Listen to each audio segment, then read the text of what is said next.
Falleció el 23 de enero de 2023, por cierto, esa fecha cierta, en la ciudad de Guatemala, sin dejar testamento.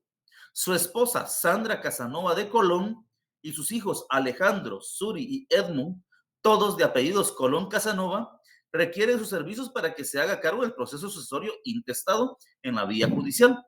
La masa hereditaria se encuentra integrada por 100 terrenos, de los cuales 25 están en Escuintla, 26 en Izabal, 27 en Petén y 22 en Zacatepeques. Por orden, ¿dónde sería el primer lugar que podríamos presentar esa demanda? En el Departamento de Progreso, licenciado. Muy bien, ¿por qué? Porque según la ley, en el primero de que hay que buscar es donde tenga el domicilio, o sea, su departamento, y aquí indica que es el Progreso. Perfecto, es el último domicilio conocido. O sea, entonces, primera parte en el Progreso. ¿En qué instancia? ¿O qué juzgado de paz, instancia? ¿Dónde se presentaría? En el Juzgado de Primera Instancia Civil y Económico Coactivo del Departamento del Progreso. Muy bien, perfecto. Después, digamos que no tuviéramos la información porque él nunca tuvo un domicilio establecido. ¿Cuál sería la siguiente opción, compañeros? ¿Dónde falleció? Donde se encuentra la mayoría de los bienes, ¿sí? Donde se encuentra la mayoría de los bienes. Entonces, ¿sería en qué departamento en este caso? En Petén.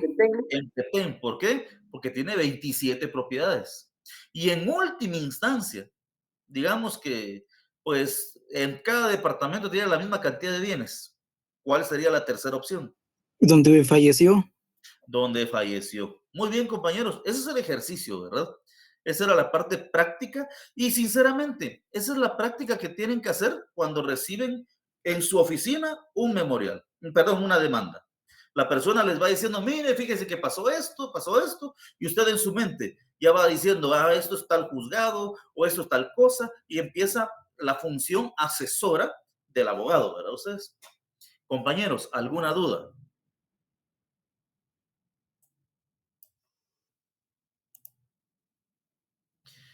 Bueno, como no hay dudas, continuamos. Hoy vamos Licenciado, perdone. Adelante. Tengo una pequeña duda, licenciado. Yo recuerdo que entre lo que solicitaba en qué juzgado se iniciaba el proceso, yo recuerdo que en una puse juzgado de primera instancia civil de la antigua Guatemala, del departamento de Zacatepeques, tomando en cuenta que era mayor a 25,000 quetzales. Ajá. ¿Estará bien o estaría mal porque escribí la antigua Guatemala y solo debe haber escrito departamento de Zacatepeques? Está mal. O sea, la respuesta yo la voy a calificar como buena. ¿Por qué? Porque tiene sentido de que no se sepan los nombres de los juzgados. Pero si uno ya para escribirlo en el memorial está mal consignado. ¿Por qué? Porque los juzgados de primera instancia son del departamento. Por ejemplo, el juzgado de paz de la Antigua es de la Antigua Guatemala. ¿Puede colocarle Zacatepeques? Sí puede, ahí sí. Pero los juzgados de instancia son del departamento, ¿verdad? Señor, aquí es, como uno sabe que es señora jueza, ¿verdad? Señora jueza del juzgado de primera instancia civil y económico coactivo del departamento de Zacatepeques. Entonces, con esto mire, todos estos días para poder ver solamente el título, a quién se dirige, ¿verdad ustedes? Lo que es nuestro memorial de demanda. Muy bien. Entendido, muchas gracias. Para servirle, compañero. Solo quiero que por favor vayamos al artículo 61 del Código Procesal Civil y Mercantil. Ahí dice, escrito inicial, o sea, esta es la demanda, los elementos que debe de contener la demanda civil. Entonces dice claramente, artículo 61, la primera solicitud que se presente a los tribunales de justicia contendrá lo siguiente. 1. Designación del juez o tribunal a quien se dirija. Es exactamente lo que hemos estado haciendo. Lo demás todavía no lo leemos porque eso vamos a continuar en un momento con las otras partes, ¿verdad? Ustedes. Entonces, continuamos, compañeros. Ahora nos toca conocer nosotros respecto a las, les digo, a las partes. Vamos a ver. Competencia. Bueno, las partes. Las partes dentro de un proceso son todas aquellas personas que tienen un interés directo en el resultado del proceso, ¿verdad? O sea, las partes son aquellos, por ejemplo, en este caso, el demandado, perdón, el demandante o la parte actora, es parte porque tiene un interés directo dentro del procedimiento. ¿Para qué? Para que le sea restituido, para que le sea pagado, para que le sea restaurado un bien o lo que sea, pero él tiene un interés en ese proceso. Entonces, ¿qué lo convierte en parte a uno dentro de un proceso? Tener un interés directo, ¿sí? Entonces, tener un interés directo dentro del proceso nos convierte en partes del proceso. Por su parte, el demandado se convierte en parte del proceso. ¿Por qué? Porque obviamente el demandante se lo jala a ustedes. El demandante viene y dice, bueno, mire, él me adeuda a mí 300,000 quetzales. Perfecto. Entonces, el demandado tiene interés en el proceso. ¿Por qué? Porque si no se defiende, se lo van a aniquilar a ustedes, le van a cobrar el dinero que están pidiéndole. Dos, también, por ejemplo, en un terreno. Por ejemplo, mi terreno se pasa 1 metro sobre el terreno del vecino. El vecino viene y me demanda. ¿Y por qué? Porque él tiene un interés. ¿Cuál es el interés? Que yo me corra mi metro. ¿Y cuál es? Y me demanda. Entonces, yo soy parte dentro del proceso. ¿Por qué? Porque obviamente me han invitado de una manera coactiva para que sea parte del proceso. Pero entonces, cuando nosotros hablamos de las partes dentro de un proceso, son las personas que tienen interés directo dentro del proceso. También tenemos, esas son las partes. Por ejemplo, cuando nosotros vemos un memorial de demanda, un memorial, vamos a encontrar dentro del memorial lo que es la comparecencia, ¿verdad ustedes? En la comparecencia del memorial, vamos a encontrar primero, por ejemplo, si yo fuera mi cliente, inventémonos un nombre, el señor Pedro Pablo Díaz Cordero de las generales. ¿Cuáles son las generales, compañeros? Nuestros datos personales, licenciado, Perfecto. ¿Cuáles son esos? Los que van. serían nombres completos, estado civil, nacionalidad, edad, y solo eso recuerdo. Perfecto. Ahí estamos. Entonces sería, por ejemplo, Pedro Pablo Díaz Cordero. Ya tenemos el nombre. De 35 años de edad. Casado. Guatemalteco. Comerciante de este domicilio. Siempre que ustedes van a hacer cualquier instrumento, ya sea demanda, ya sea, ¿qué le puedo decir? En una escritura, son 5 elementos fundamentales. Si le falta uno, puede ser rechazado. Nombre completo y empezamos, ¿verdad? Usted, edad, estado civil, nacionalidad, profesión, oficio y domicilio. Tiene que establecerse. Es más, en algunas demandas, en este caso laborales, algunas veces las personas le colocan hasta municipio de residencia. Pero en civil, esos son las generales. Ahí tenemos, ¿verdad usted? Una de las partes. ¿Quién es esta parte que te estoy presentando? El primero siempre es el demandante. Siempre. Entonces, Pedro Pablo Díaz Cordero, de 35 años de edad, casado, guatemalteco, comerciante de este domicilio. ¿Quién se identifica con el documento personal de identificación? Y va el documento personal de identificación. Entonces, eso es la comparecencia de quien está demandando. Voy a pasar un poquito en otro área que no nos corresponde ver todavía y empezamos. Muy bien. Sería quien puede ser notificado. Ya voy estableciendo el lugar para recibir notificaciones. quien puede ser notificado en. No se les olvide que hoy podemos colocar dos formas. Uno, la persona puede ser notificada en un lugar específico, que tiene que ser dentro del perímetro urbano, por favor no se les olvide eso, dentro del perímetro urbano de donde está el juzgado que estamos utilizando para presentar nuestra demanda. Un ejemplo, si usted está demandando en el municipio de la Antigua Guatemala, donde tiene que establecer su domicilio, su dirección para recibir notificaciones, obviamente en el casco municipal de la Antigua Guatemala. No puede establecer usted una dirección para recibir notificaciones, por ejemplo, y recibo en la aldea, ¿qué le digo?, de San Bartolomé Becerra. No se puede, tiene que ser dentro de eso, y lo vamos a ver después, eso lo estoy mencionando. Después de eso tenemos, actualmente, pues ya casi no se usa lo que es la dirección física. Hoy se utiliza lo que es el casillero electrónico, ¿verdad ustedes? El casillero electrónico es una cuenta que el organismo judicial le apertura a cada abogado cuando le toca su juramentación. Entonces, cuando le toca su juramentación, a usted le asignan un casillero electrónico. Según me indicaba la última persona que fue a pedir juramentación, hoy es el número de DPI, el número de casillero electrónico. El mío no era así, el mío es JL 00003401. Yo me gradué en el año 2014, todavía asignaba un número distinto. Hoy, pues el número es el número del DPI. Ese número le corresponde al abogado, ¿verdad? Ustedes por eso. Continuamos con las partes siempre.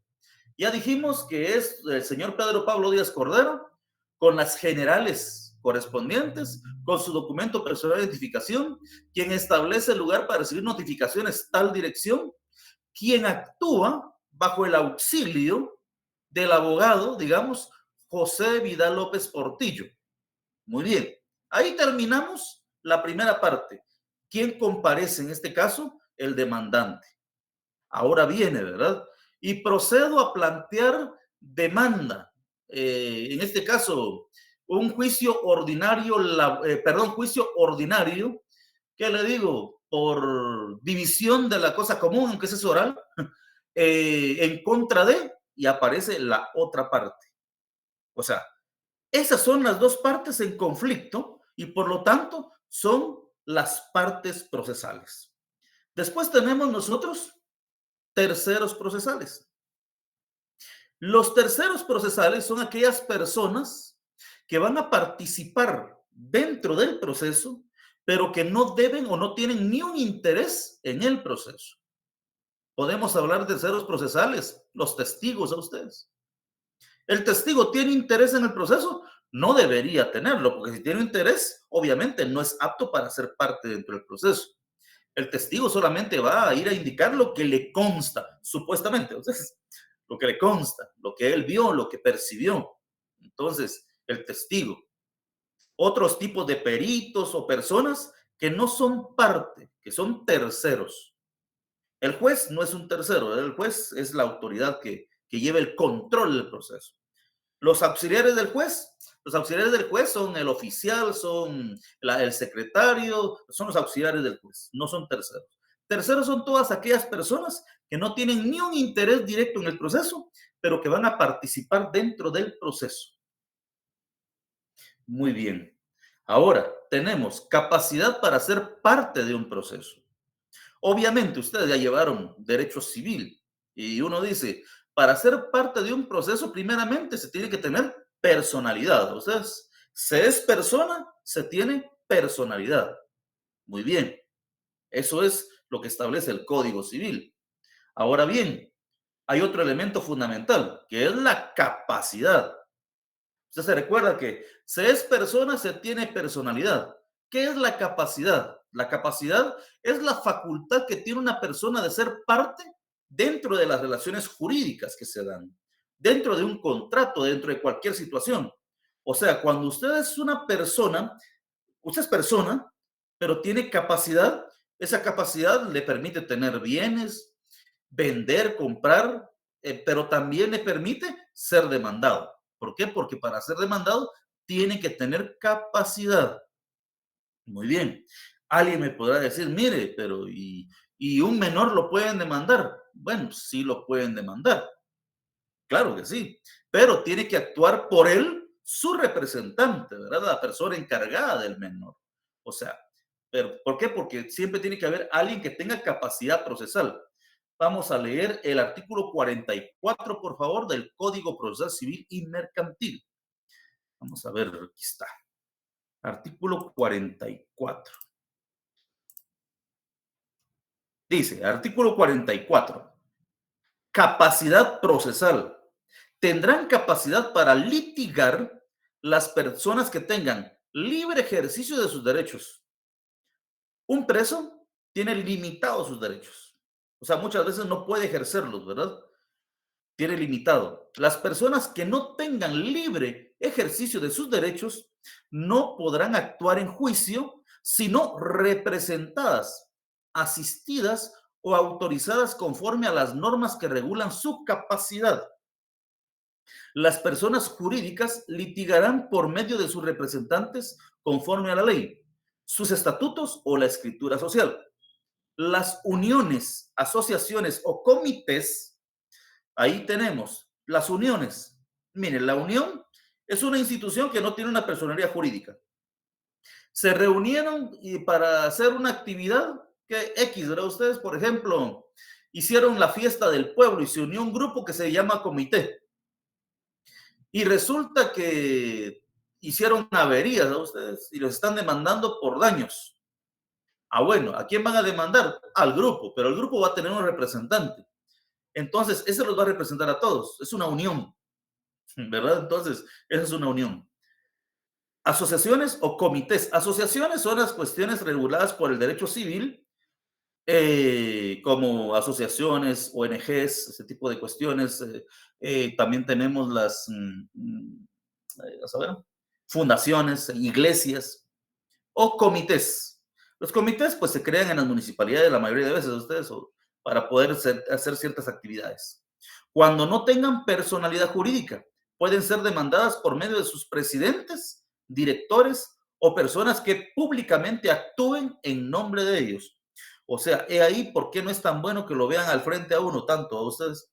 El Estado actuará por medio del Ministerio Público. Aquí dice el Ministerio Público. Eso pues así era, ¿verdad ustedes? Pero eso no es así. ¿Por qué? Porque el Estado va a actuar, así era antes el Ministerio Público. Hoy es por la Procuraduría General de la Nación, es quien actúa en nombre del Estado. El Ministerio Público ya no tiene esa función. Según me recuerdo es el decreto 512, si no estoy mal, 512. Si no es ese, se los investigo, pero es la ley de la PGN directamente, tiene otro nombre, ¿verdad? La ley orgánica o algo de la Procuraduría General de la Nación, porque el Ministerio Público tiene ahora su propio decreto. Muy bien. Ahora bien, establece 188 de la Ley del Organismo Judicial. El artículo 188 de la Ley del Organismo Judicial establece lo siguiente. Estoy buscando ahorita, por favor.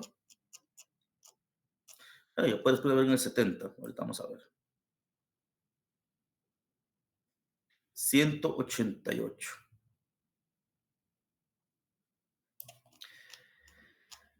Ahí estamos. 188 dice, mandatarios judiciales.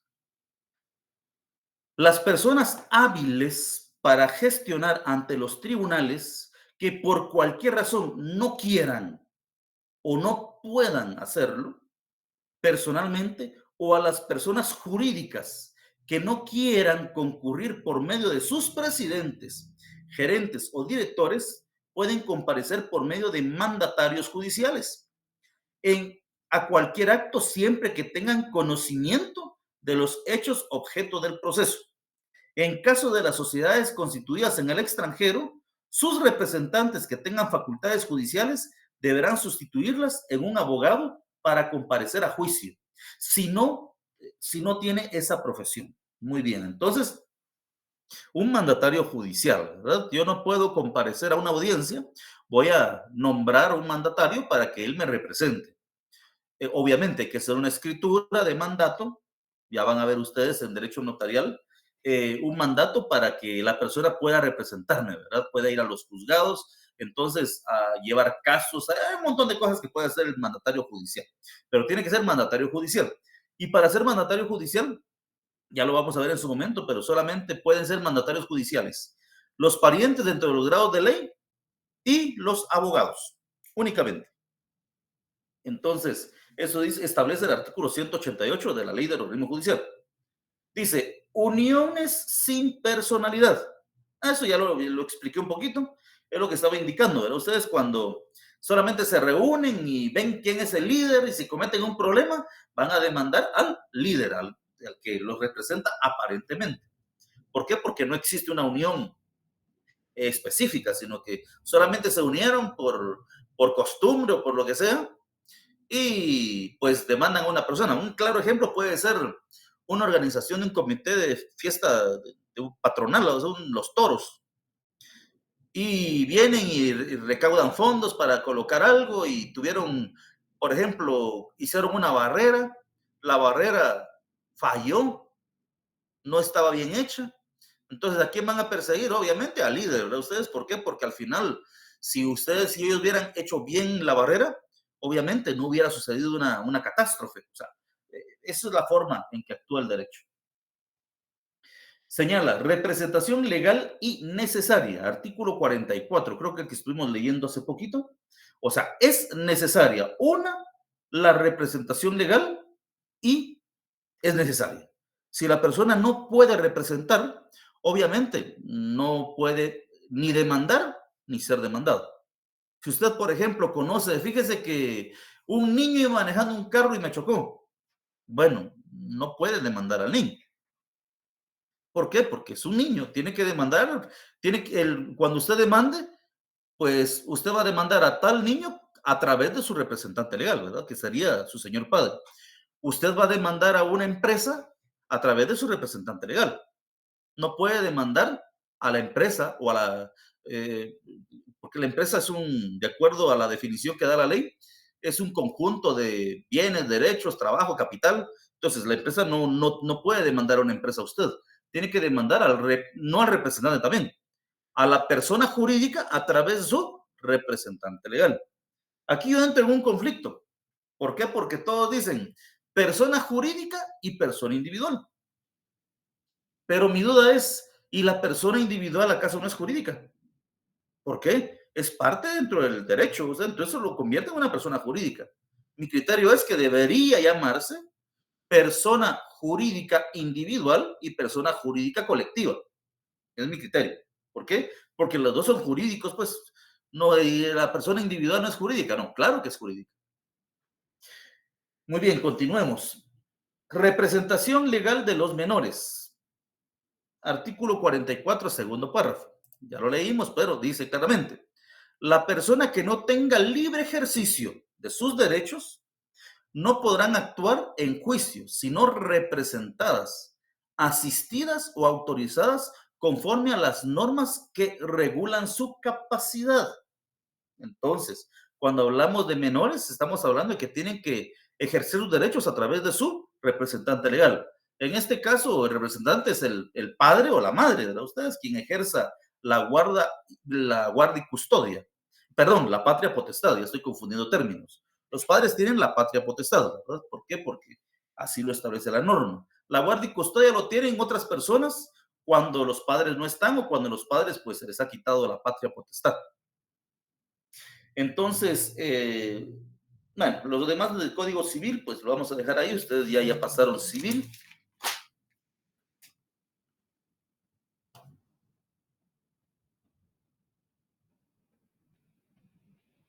Muy bien. Continuamos. La regulación de las representaciones. ¿Cómo se regula la representación legal? Vamos, artículo 45 del Código Civil, por favor.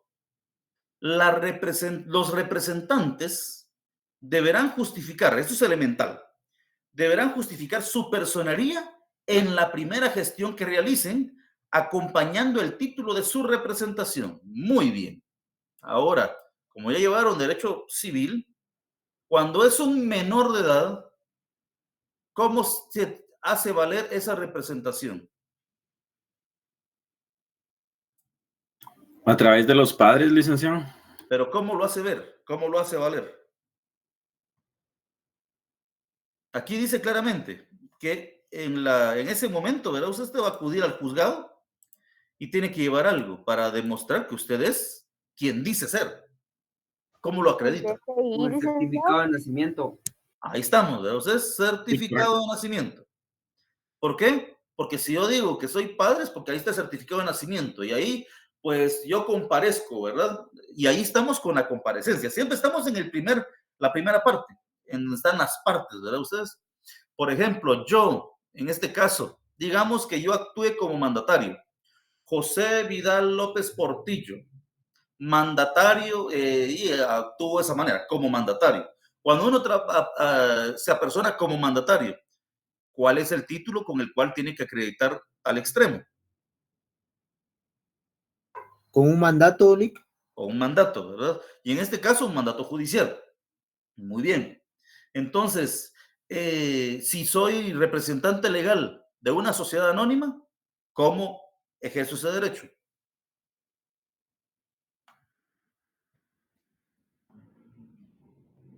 ¿A través de la escritura constitutiva de la empresa, licenciado? No, la escritura constitutiva nos va a servir para que nazca, ¿verdad? Pero para poder ejercer el derecho es con el nombramiento de representante legal, debidamente inscrito, en este caso, si es mercantil, en el registro mercantil de la República de Guatemala. Si es mercantil. Si es, hablando ahora, si es una sociedad anónima, sociedad colectiva, sociedad incomandita por acciones, cualquier tipo de sociedad mercantil, o sea, que están establecidos en el Código de Comercio, van a ser representadas a través de, obviamente, sus representantes legales, quienes tienen que contar con el acta notarial de nombramiento. Ya les voy a compartir un acta notarial de nombramiento. Con el acta notarial de nombramiento, ellos van a comparecer. Y ese acta notarial de nombramiento tiene que estar debidamente registrada en el registro mercantil.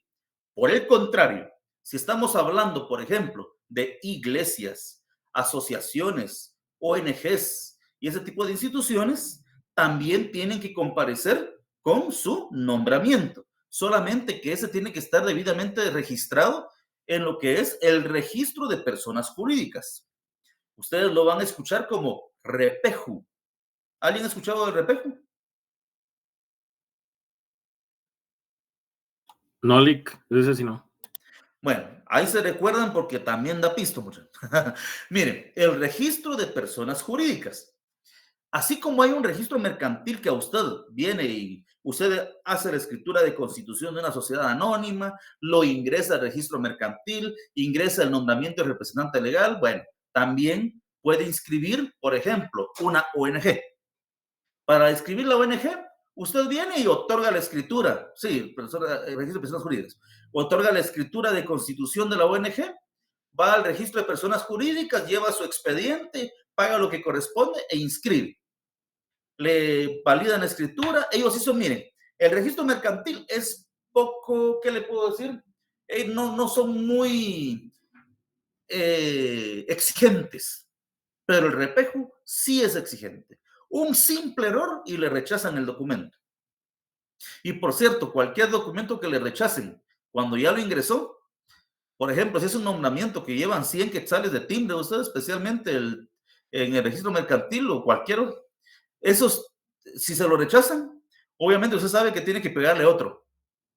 No puede usar el mismo. ¿Por qué? Porque es prohibido. Ustedes, entonces, si se le rechazaron el nombramiento, obviamente usted sabe, bueno, tiene que hacer otro nombramiento y pegarle otro timbre de 100. ¿Por qué? Porque el otro ya no vale, o sea, ya quedó anulado. Entonces, eso con respecto a los nombramientos. Entonces, ya sabemos que cada quien actúa con su nombramiento. Entonces, continuemos con la lectura.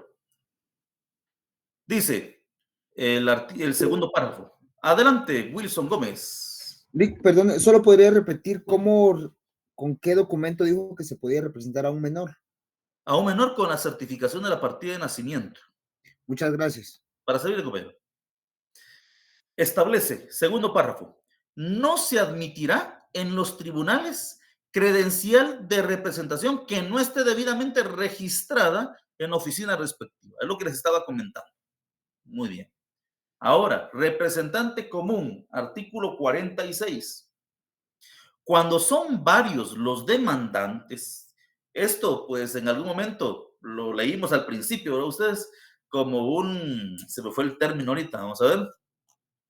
Alguien que lo tenga en la mente ahí, vamos a ver. Lo tenemos aquí, vamos a ver.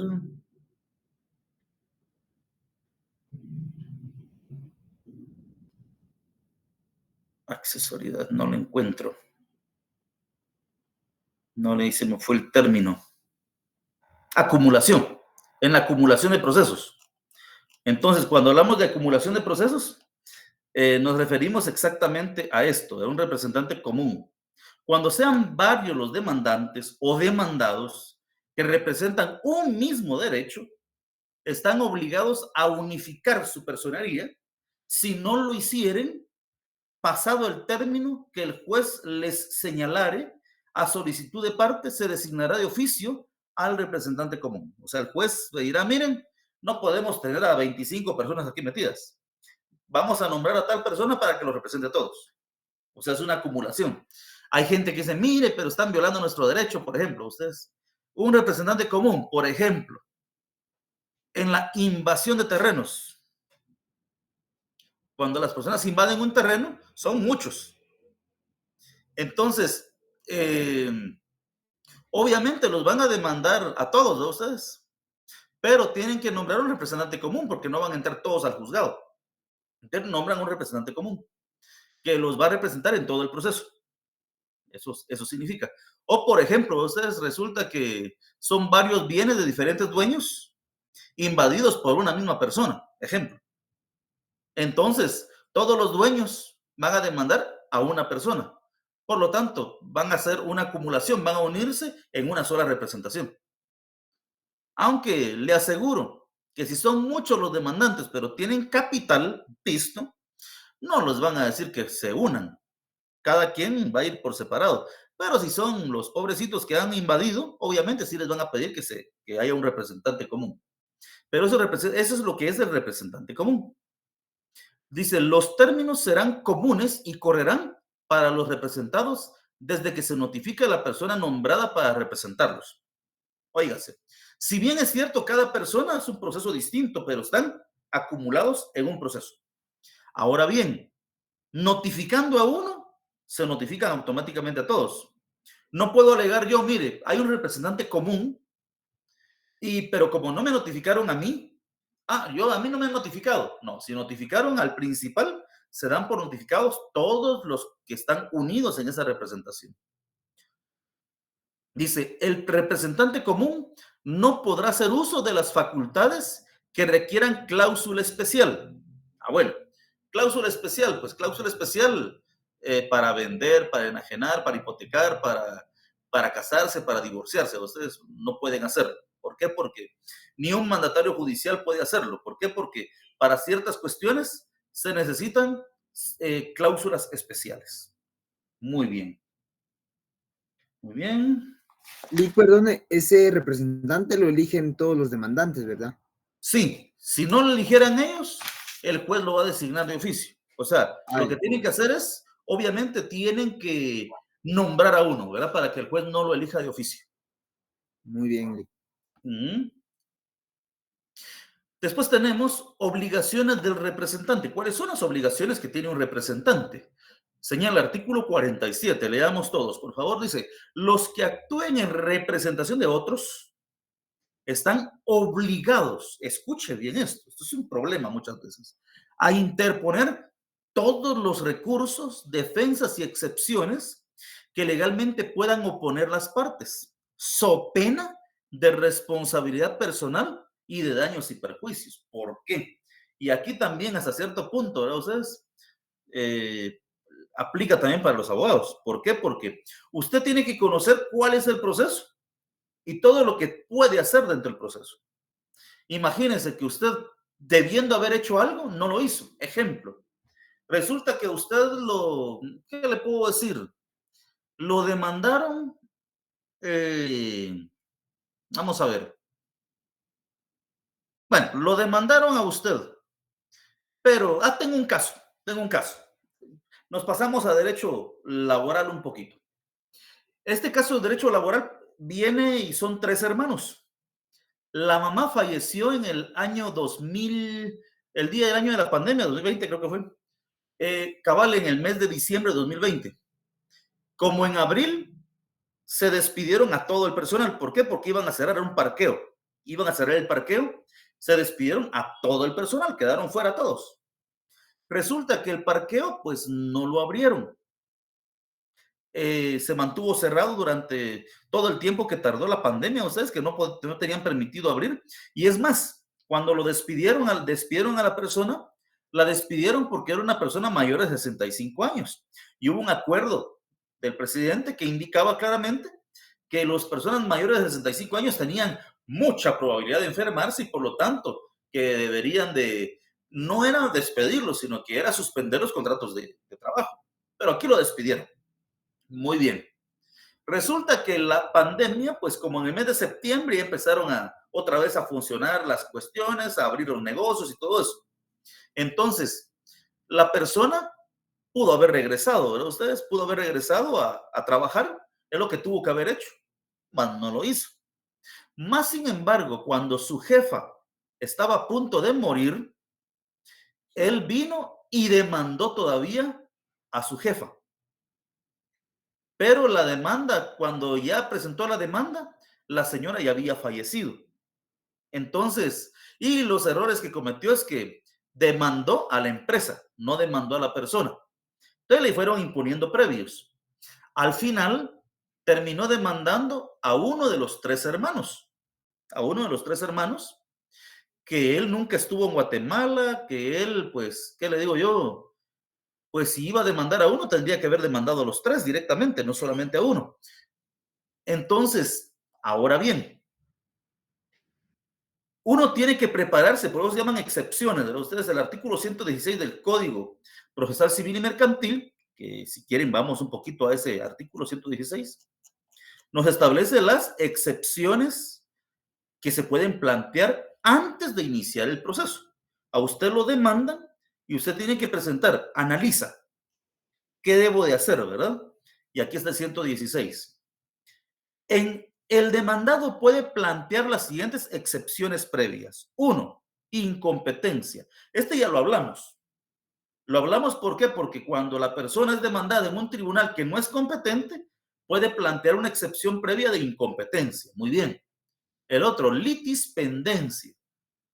El término litispendencia es cuando pues se están presentando 2 demandas, que ya una demanda, por eso estoy presentando una demanda y hay otra del mismo caso en otro juzgado o en el mismo. Yo planteo, mire, perdón, pero litispendencia, una excepción de litispendencia, ¿por qué? Porque ¿para qué vamos a tener tantos procesos si hay un caso en lo relacionado? Esto también se puede aplicar por la acumulación, ¿verdad? Ustedes me están demandando 10 personas por la misma cuestión. Entonces uno dice, bueno, litispendencia, ustedes para que todo se haga en un solo caso, se acumule. Muy bien. 3, demanda defectuosa. Bueno, ustedes vieron lo que estábamos viendo en el artículo 61, los elementos que debe de contener la demanda. Muy bien. Si la demanda no se apega a lo que establece ese artículo y otros más, se puede plantear una excepción previa de demanda defectuosa. Y obviamente esto va a hacer que el juez diga, sí, es cierto, con lugar la excepción de demanda defectuosa y se manda a corregir la otra parte. La falta de capacidad legal. Ahí estamos, no se le olvide. Falta de capacidad legal, a que lo vamos a ver más adelante. Por ejemplo, viene y demandaron a un menor de edad. Una excepción previa de falta de capacidad legal. ¿Por qué? Porque él no tiene capacidad para responder a la demanda. O demandaron a una persona que está en estado de interdicción. Entonces, y la demanda llegó a su nombre, ¿o sea? Entonces, una excepción previa de falta de capacidad legal para que pues, pueda arreglarse el proceso. Falta de personalidad. Entonces, en este caso, falta de personalidad es porque la persona que se está demandando no es la que corresponde al proceso. O sea, miren, no tengo la personalidad para poder responder. Falta de personería. Falta de personería es cuando la persona no tiene quien lo defienda. Ustedes, por ejemplo, el menor de edad lo demandaron. Bueno, entonces él no puede responder. O sea, eso lo vamos a ver más detalladamente en el futuro, ¿verdad? Pero lo quería mencionar nada más. Continuemos con lo que estábamos al principio. Entonces tenemos clases de mandatos. Seguimos con la representación legal. Clases de mandatos. Esto solo lo voy a mencionar. ¿Por qué? Porque esto lo van a ustedes ver en el derecho notarial, totalmente. Los mandatos, el mandato que le permite a usted como abogado, digamos, ser parte dentro de un proceso y que no llegue la otra parte, o en este caso, que no llegue su defendido, digamos así, su cliente, es a través de un mandato. ¿Por qué? Si usted no tiene mandato, solamente puede actuar como abogado, como asesor. Para poder actuar como mandatario, tiene que tener un mandato judicial. Un mandato judicial, ¿para qué? Para que usted pueda ser parte dentro del proceso sin necesidad de que llegue su patrocinado, en este caso su cliente. Muy bien. Si usted no tiene mandato judicial, obviamente solamente es el abogado.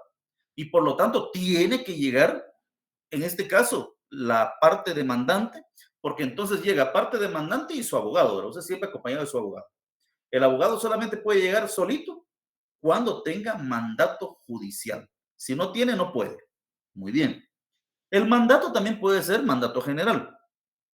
El mandato general es aquel que le permite a la persona actuar en cualquier gestión administrativa, digámoslo así, del mandante. Ese es el mandato general. ¿Quiere ir a SAT? Bueno, tiene mandato general. ¿Quiere ir al IX? Tiene mandato general. ¿Quiere ir a una MUNI? Tiene mandato general. Puede actuar. Salvo para aquellas cosas en las que necesite cláusula especial. La cláusula especial, pues, es aquella en donde la persona, aunque tenga un mandato general, pues no puede actuar porque se necesita cláusula especial. Miren, ¿a qué se le llama cláusula especial? En la escritura de mandato se agrega un apartadito, una cláusula que indica, ¿verdad? Se le autoriza al mandatario vender la finca número tal, folio tal, libro tal. Esa es una cláusula especial. ¿Qué significa eso? Que el mandatario podrá vender esa propiedad.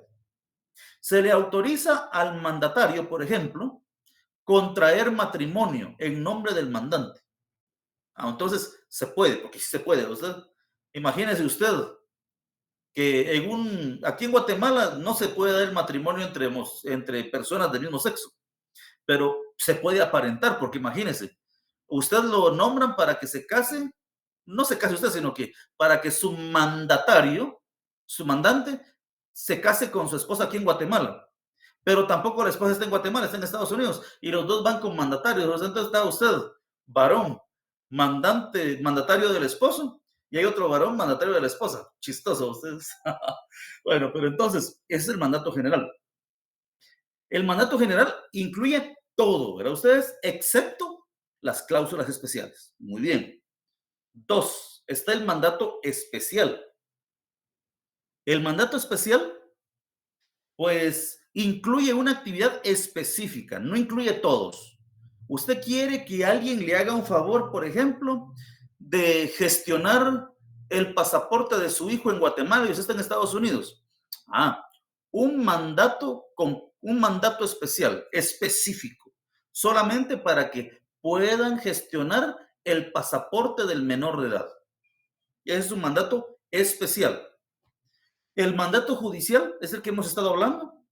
Es el que le permite actuar dentro de procesos judiciales.